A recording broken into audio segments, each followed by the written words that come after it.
Ebu Alije, Allahu mëshiroft, ka thënë kësaj: Allahu i madhruar ka caktuar për vete 5 gjëra. E para, ai që beson në Zotin, Allahu do ta udhëzoj. E dyta, ai që i mbështetet Zotit, Zoti do t'i mjaftoj. E treta, ai që i jep hua Zotit, Zoti do ta shpërblej shumë fish. E katërta, ai që kërkon mbrojtje nga Zoti, Zoti do ta shpëtoj. Dhe e pesta, ai që lut Zotin, Zoti ka për t'ju përgjigjur atij.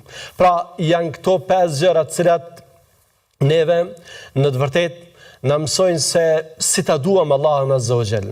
Na mësojnë se si të lidhemi me Zotin.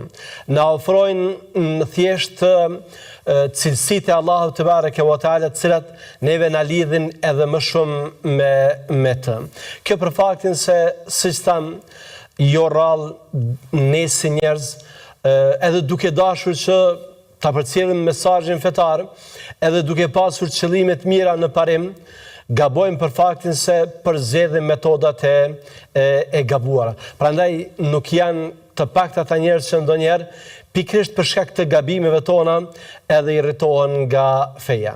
Ndërsa Kurani dhe Suneti janë plot e përplot tekste të cilat na mësojnë se si duhet ta prezantojmë Zotin dhe nga çfarë këndvështrimi, nga çfarë perspektive duhet ta prezantojmë atë.